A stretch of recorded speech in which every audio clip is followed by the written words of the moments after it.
strange how a room meant for celebration can turn into a graveyard for every illusion you once held.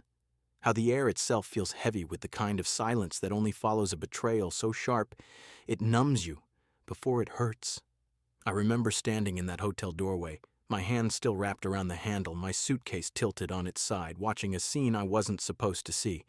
Clothes scattered where laughter should have been, bodies scrambling where trust once lived, and the sound of my own heartbeat drowning out the apologies that tumbled out too quickly to be sincere. The world didn't shatter loudly the way movies always show.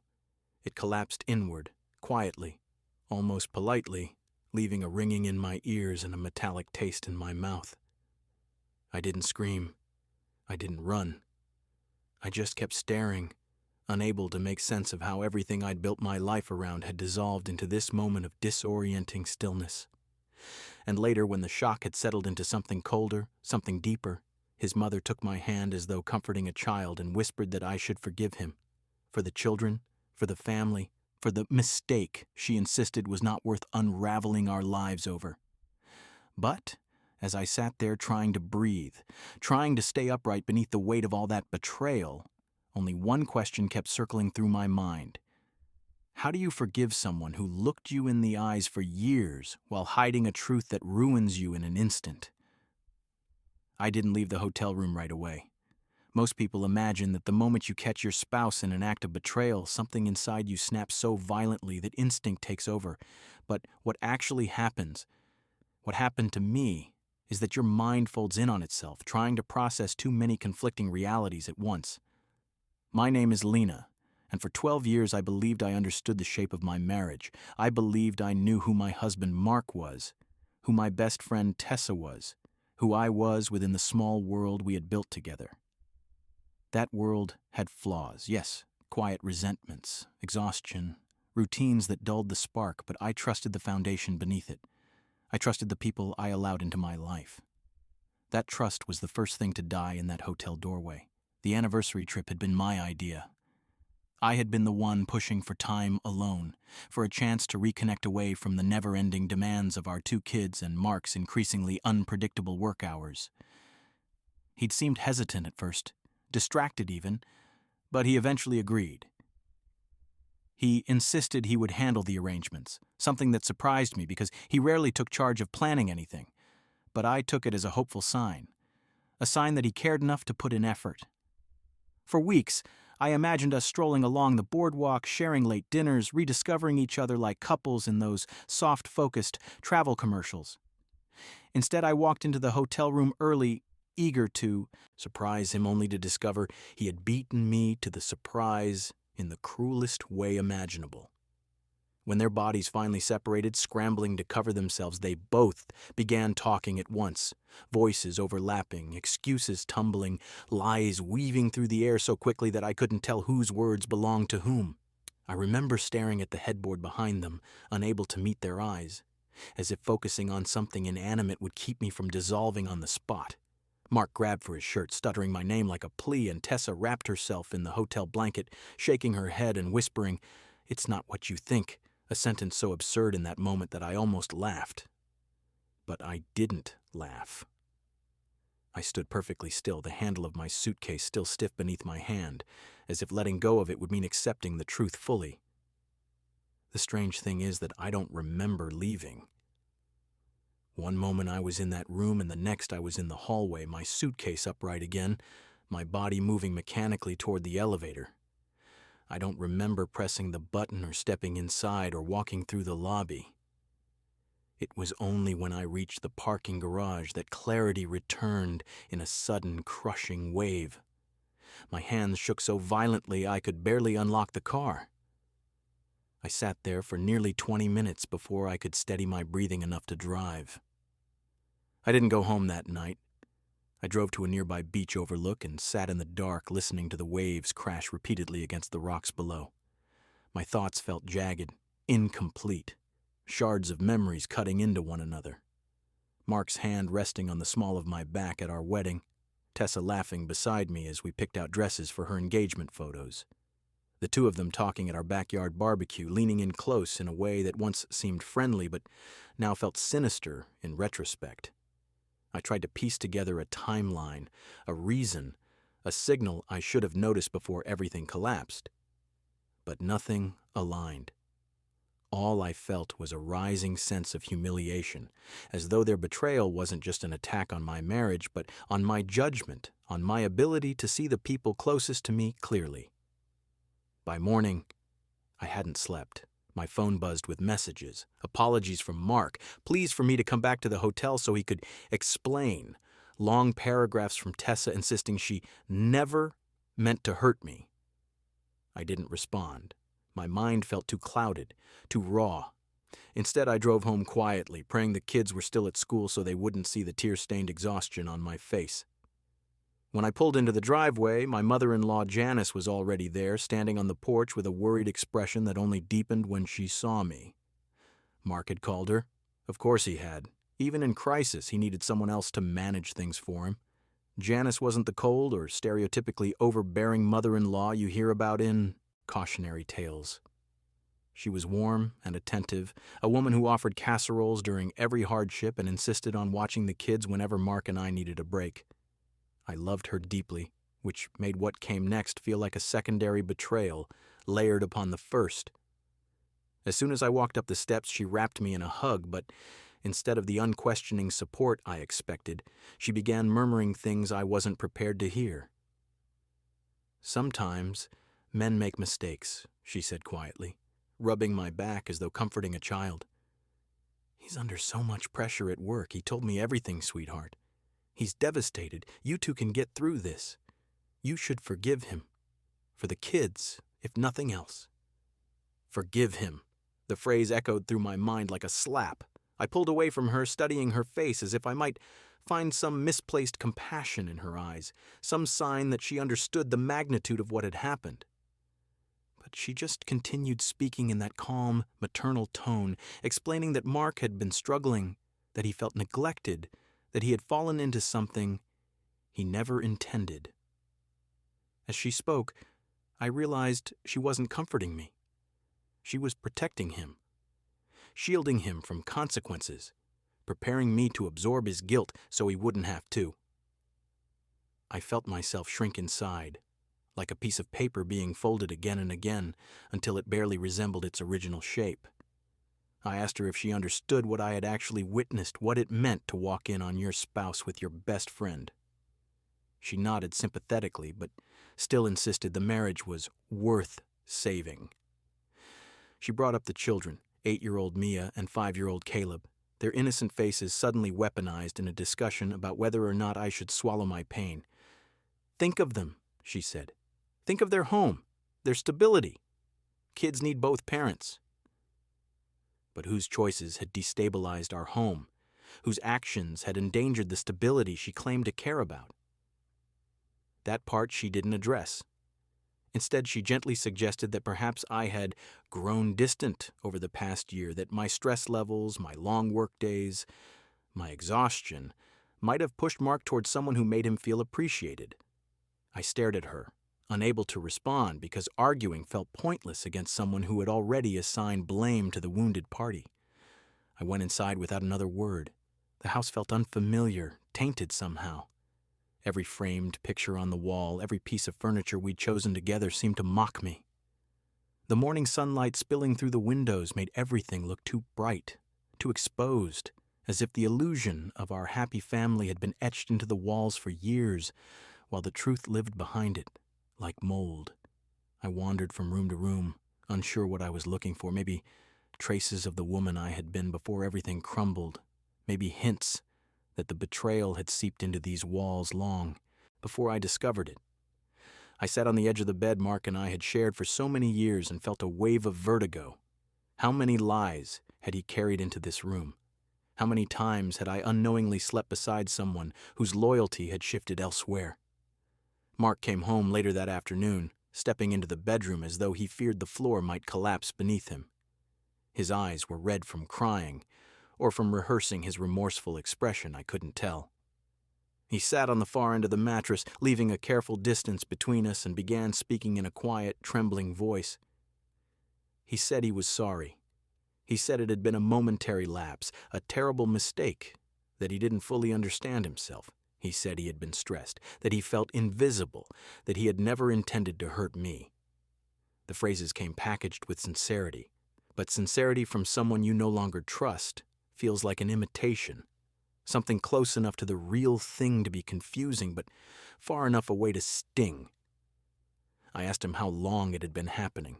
He denied at first. Then, when I pressed, he admitted it had been going on for a few months. But his hesitation, the way he couldn't meet my eyes, told me the truth reached farther back than he was willing to admit. I felt myself breaking in increments, not from the affair itself, but from the erosion of honesty that had led us to this moment. He claimed Tessa had been someone to talk to, someone who listened when he felt overwhelmed. But emotional comfort doesn't undress itself in hotel rooms. Emotional comfort doesn't betray a friend. Emotional comfort doesn't ask you to lie. I asked him about Tessa's husband, Ryan, a gentle man who trusted Mark enough to let him borrow tools and help paint their living room. Mark winced at the mention of Ryan's name, but admitted he hadn't told him. It wasn't serious, he insisted again, as if the severity of betrayal was determined by longevity or depth, rather than the sheer act of breaking someone's trust. He pleaded for counseling, for time, for forgiveness. He begged me not to throw our family away, and every time he said our family, I felt something twist sharply inside me because I hadn't thrown anything away. He had. Over the next few days, pressure came from everywhere. Janice checked in constantly, offering sympathy laced heavily with expectation. Mark's sister sent me a long message urging me to remember the good years. Even my own mother, who had always seemed fiercely protective of me, asked whether I could find a way to work through it for the children. Everyone had a version of the same narrative. Betrayal was an unfortunate detour, not a deal-breaker. Everyone spoke as though forgiving him was the responsible choice, the noble one, the stable one. But what none of them seemed to consider was that betrayal doesn't just affect a marriage, it affects a person's sense of self. I felt hollow in ways I couldn't articulate. My confidence fractured. My memories distorted themselves, altering my understanding of every shared moment with both Mark and Tessa. The betrayal wasn't just physical, it was intimate in the psychological sense, infiltrating the spaces where trust and safety once lived. The hardest part, though, was the children. Mia sensed something was wrong immediately. She asked why Daddy was suddenly sleeping on the couch, why Mommy looked tired all the time, why there was a heaviness in the house like a storm that refused to pass. I had no answers that would make sense to an 8-year-old heart. I gave her vague reassurance, but even at her age she understood that reassurance sometimes hides the truth. Caleb, too young to grasp the emotional landscape, simply clung to me more often, his small arms wrapping around my neck each morning as if anchoring himself to something he feared might drift away.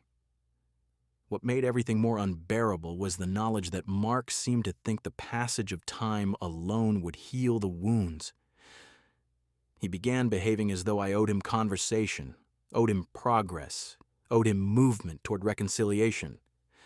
There were moments when he touched my arm lightly or attempted to kiss my forehead out of habit, and each time I recoiled, not from anger but from the instinctive realization that intimacy cannot exist in the shadow of deception. I found myself retreating into reflection, replaying our 12 years together, analyzing every moment in search of the point where things had begun to unravel. Was it the year he started working overtime? Was it when I took on more responsibilities at home and stopped noticing the way he distanced himself emotionally? Was it the moment I introduced Tessa to him during a dinner party years ago? Or had he always carried the capacity for betrayal inside him, waiting for the right convenience? The questions became a maze without exits, twisting deeper into confusion the more I tried to navigate them. My mind was constantly sifting through memories, examining them under a microscope. Every smile between him and Tessa, every inside joke, every shared moment that once seemed harmless, I now questioned all of it. Had their betrayal begun as a spark years earlier? Had I missed signs that others might have noticed instantly? Had they laughed about me behind my back? Had they whispered secrets in the hallway while my children played in the next room? I didn't know. I still don't. But uncertainty is sometimes more painful than the truth itself. What I did know was this. The woman I had been before the hotel room no longer existed. And the version of me that remained, the broken one, the reflective one, the one trying desperately to understand whether forgiveness was possible, was not a woman who could be pushed into healing for the comfort of others. The pressure from family, from Mark, from the world around me continued to mount, but so did something else, something quieter, something steadier. A voice inside me I hadn't listened to in years, a voice that asked, "Who are you when you're not bending yourself to keep others comfortable?" And as the days turned into weeks, that voice grew louder, not enough to guide me forward yet, but enough to remind me that the next chapter, whatever it looked like, belonged to me. The weeks that followed didn't bring clarity so much as a slow unraveling, a peeling away of layers I didn't know existed. People kept telling me that time would help, that wounds like this required patience, distance, maybe therapy, maybe prayer. But time didn't feel like a healer. It felt like a magnifying glass, enlarging every detail I had been too numb to fully process in the beginning. Every morning, I woke up in a house that felt borrowed, like I was living inside a life that no longer belonged to me. Mark slept downstairs on the pull-out couch, a decision that was less about remorse and more about logistics. I couldn't stand the thought of sharing the same room, and he seemed to understand that, though understanding didn't soften the weight of everything between us. He tried to behave like a man who was learning, or changing, or mourning the damage he'd caused. He left sticky notes on the counter saying he loved me. He cooked dinner without being asked. He sent long text messages during the day about how he was reflecting deeply, how he wanted to earn forgiveness. But the truth was that none of those gestures reached me. They felt less like expressions of love and more like attempts to plaster over a fracture too deep to hide. A person can patch a wall, but they can't undo the original break. I found myself resenting every attempt he made to appear gentle, as if kindness now could erase cruelty then. Tessa, on the other hand, disappeared entirely. She didn't message again after the first frantic wave. She didn't show up at my door. She didn't ask to talk. It was as though she had erased herself from my life the moment she was exposed, leaving behind a strangely silent void where our friendship used to be. At times, her absence hurt more sharply than Mark's presence. She had been my confidant, my escape, the person who knew the inner workings of my mind with something close to fluency. And she had taken that knowledge, my fears, my insecurities, my vulnerabilities, and carried it straight into his arms, not even to comfort me, but to justify something that should never have happened. I kept telling myself that the important thing now was to breathe, to stay functional for the children, to keep the house running in whatever semblance of normalcy I could manage. But normalcy is difficult to manufacture when your nervous system is still frayed. I found myself jumping at sudden sounds, avoiding mirrors, eating only when my stomach forced me to. Mia and Caleb sensed everything more acutely than I expected, even without details. Mia watched me, constantly, her eyes too wise for her age, as if she was assessing whether I would break in front of her. Caleb clung to my leg, rubbing his cheek against my jeans anytime I walked through a room. I felt guilt every time I looked at them. Guilt for the instability they felt, even though I wasn't the one who had caused it. Janice visited often, always unannounced, bringing comfort in the form of pot roast or lasagna or homemade soup, as if food could somehow fill the hollow space inside me. She would sit at the kitchen table with her hands folded, speaking softly about how every marriage faces storms, how forgiveness is stronger than pride, how children need two parents more than parents need perfection. I listened without engaging, letting her words wash over me like distant echoes. It wasn't that I hated her, I didn't. She was acting out of love for her son, misguided though it was. But the unintentionally cruel part was that her love assumed my pain was negotiable, something I could set aside as a gesture of familial devotion. She didn't understand that the betrayal had fundamentally rewired something inside me, leaving me unsure whether forgiveness was even a language I could still speak. It wasn't until the night I finally confronted Tessa that something inside me shifted. The confrontation wasn't planned. It wasn't dramatic. It wasn't anything like the explosive scenes people imagine when betrayal is involved. It happened on a Thursday evening when I left the house to buy groceries simply because I couldn't stand another hour in the stale, heavy atmosphere inside. As I pushed the cart through the parking lot, I saw her stepping out of her car, her hair pulled back in a messy bun, her eyes downcast. For a moment, it didn't register that it was her. She looked smaller somehow, less polished, like someone who had been carrying her own secret burdens. When she finally noticed me, she froze, her keys dangling between her fingers. We stared at each other across the short stretch of asphalt, two women who used to share everything now, unable to share even air without tension. She started walking toward me, slowly, hesitantly, as if afraid I might turn away. When she stopped a few feet from me, she swallowed hard and whispered my name. I didn't respond. I simply waited.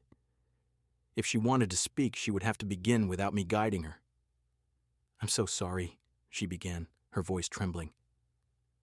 "I don't expect forgiveness. I just need you to know that I never planned it. It wasn't supposed to happen. I wasn't trying to take your life or your happiness. I was lost.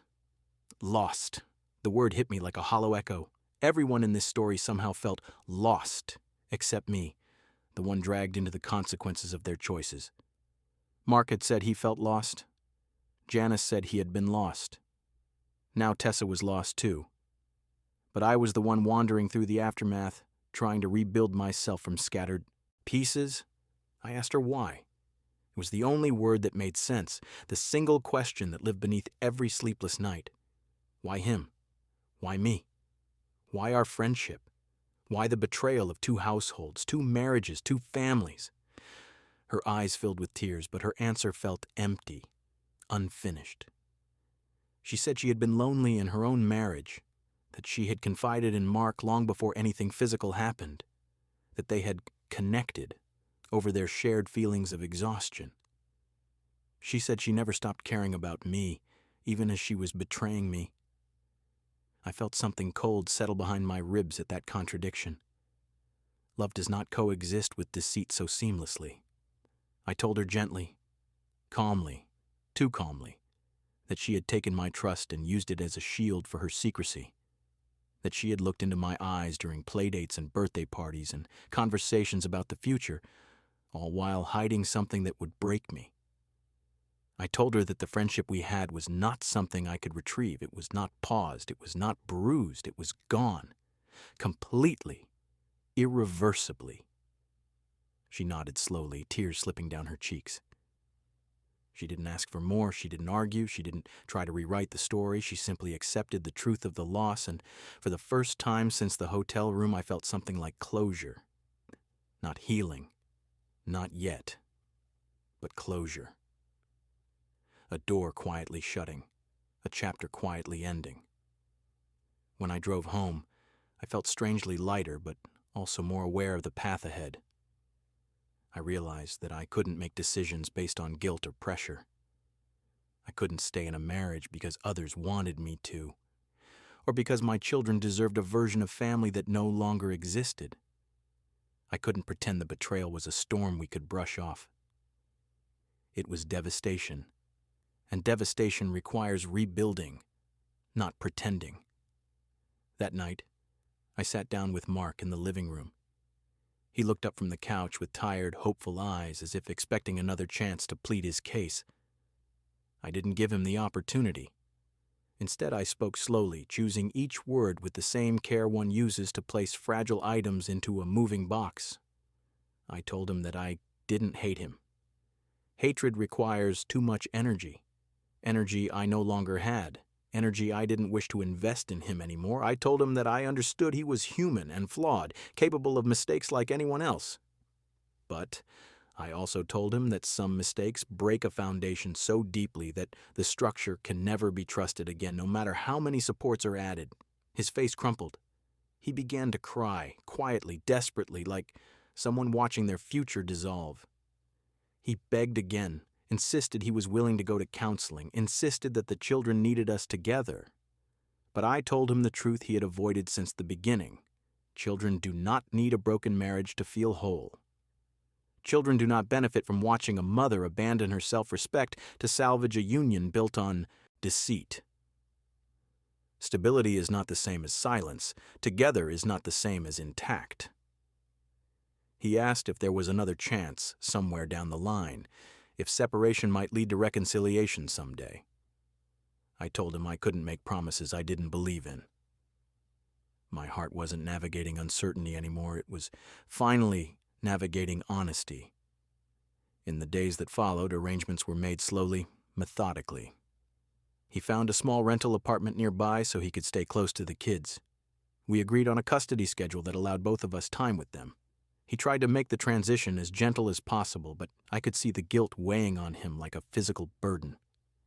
Janice cried when I told her, insisting I was giving up too easily, but I no longer let her words guide me. I wasn't cold or angry in my response. I simply told her the truth. Forgiveness cannot be demanded, and healing cannot be forced into the shape others expect. The strangest part was the quiet that settled over the house once he officially moved out. It wasn't peaceful at first. It was disorienting, like the aftermath of a storm when the air is unnaturally still. But over time, that quiet became something else, something that allowed me to breathe again. I rearranged the bedroom. I took down framed photos that felt contaminated by lies. I created new routines with Mia and Caleb, small rituals that belonged solely to the three of us.